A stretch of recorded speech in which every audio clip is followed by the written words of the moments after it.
wapi ntabwo meze neza. Nyine uvuye mu kazi ugera mu rugo barambwa ngo ageze mu rugo bigenda nabi. Yego nageze. Ese shiri kuki waje utamamaga?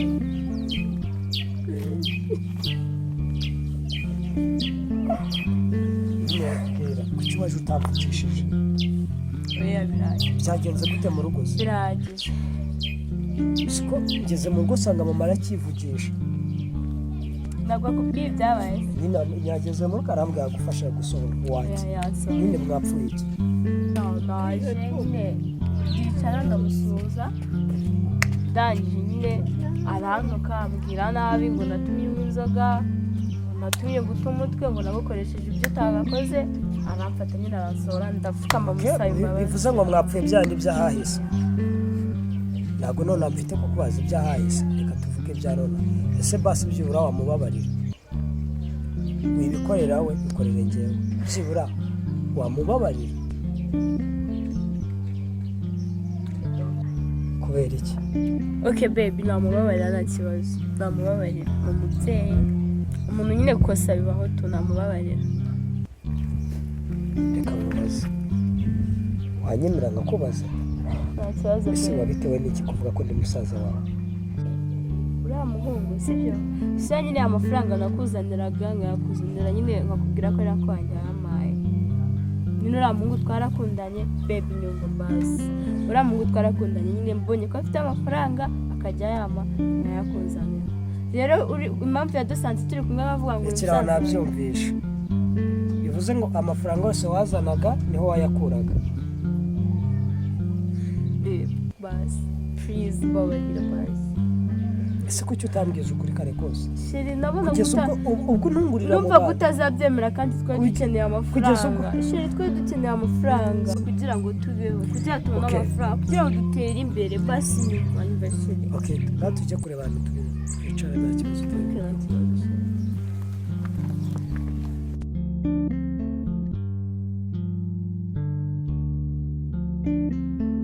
Umeze ute mukobwa mwiza? Meze neza mama, wowe se amakuru? Amakuru ni meza. Sinabaherukaga nari mbakumbuye, kikoza no kuzana hano numvaga mbikumbuye. Ndakwishimiye cyane. Nanjye nubu. Ubundi rero mu buzima busanzwe njye pe naragukundaga.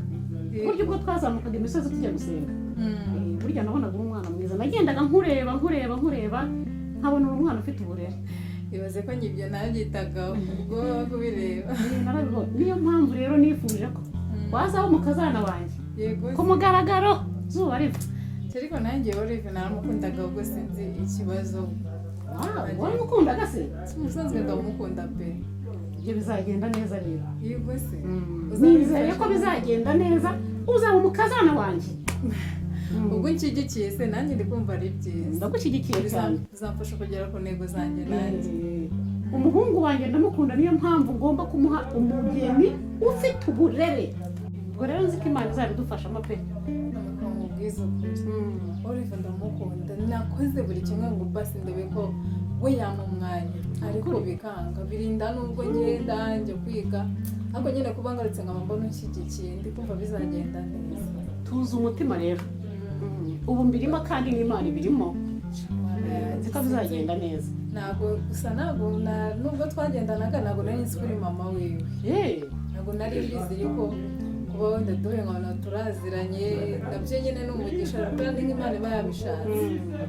Wenda wasanga bizagenda neza ariko ndabyishimiye cyane kuba ushyigikiye. Mfite icyizere rwose.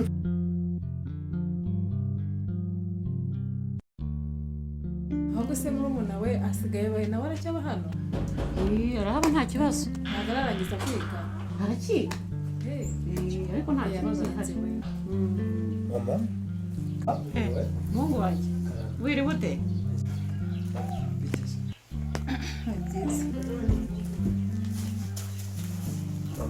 Wiriwe ute se muhungu wanjye? Niriwe neza, mbese neza nta kibazo. Iyi ni inshuti yawe abasore bajya kumbwira? Ni inshuti yanjye yitwa Queen. Ni umukobwa mwiza cyane, ndamukunda, ni inshuti yanjye. Okay, nari naniwe numvaga najya muri dushe. Ushaka kujya muri dushe? Gusa numvaga rero nyine uyu mukobwa nabahuza nabahuza kuko ni umukobwa ufite uburere. Ntega amatwi mwana wanjye, uyu mukobwa ni umukobwa ufite uburere bwiza. ese uri kubona aragumiwe ku buryo umuza n'umukobwa. Ntega amatwi mwana wa, yavutse mu rugo rw'abantu biyubashye, ni umwana ufite uburere. Twasenganye Imana, twazamukanye imisozi, twajyanye za Fumbwe, twajyanye za Kanyarira. Uyu mwana yubaha Imana, akubaha n'abantu. Niyo mpamvu rero mwana wanjye nifuje ko uyu mukobwa ni Queen, nk'izina rye urabona ko ari mwiza. Nifuje yuko mwakubakana urugo akaba umukazana wanjye mwana wa. Byashimisha cyane, kandi nawe urabona ko ari umukobwa mwiza. ese kwe icyo nicyo cyakuzanye hano kwa mama? niko kwe ubu mama yagiye arakuzana ngo mfite umuhungu ndagushyingira. Olive bigire ibintu birebire sibyo ngiye cyane ako Mr. Olive warawagorwa. Ubu nyine uri kunyitegereza ako wandebye cyangwa nibwo bwabwira mbonye. nyine icara ubigire ibintu birebire. Icara nyine tuganire. Ndi kukubaza waba wabanje kunyitegereza uwo ndi we? Waro basi wicare tuvugane sibyo. Umwari nkawe uriya ni umukecuru. Nyine okay yego. None se kuki wumvishije inama z'umukecuru? Icara nta kibazo. Icara uvuga bicaye. Ntabwo njye numvishe inama ze. Ngambwira. Nyine ntabwo numvishe inama za mama wawe. Gusa iyo abantu bari mu kintu umwe ashyigikiye undi biba byiza. Ni wowe na mama aragushyigikiye. Ntabwo ngende gutekereza ibyo ahubwo ngende uko mukunda. Ubundi niki nuko nkunda wowe Olive. Olive umukunda ute se? Ndagukunda. Umubonye bwa mbere. Kuvana cyane ndakuzi. Ahubwo nyine nuko mwirengagiza abantu. Nisi ubundi niki gituma utankunda. Niki kumbura umubanye bakobwa ubona utankunda. Icyo gitekerezo cyo gukundana na Mr. Venus zibagirwa Olive nagaruhu. Gumana na mama. Please don't touch me. Mwana wa, uransebeje. Olive basigaye agira amahane.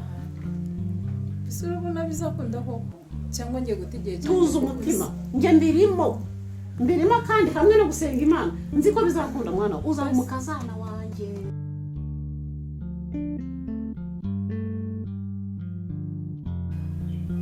urumviza nyurahora nabikubwiye so agashinzi ko bambwiye ko mfite ibitotsi. oya ndabizi ubushinzi bwawe na nubwo byanabura ariko ubu nkurusha ubushinzi ngize nimbere nyakinga kutwara wowe kujya mu bisaza mbase mbwira amagambo menshi ahubwo se kamubase no maze iminsi ntekereza kuri iki kintu numva nshaka kukikubaza ikireze kandi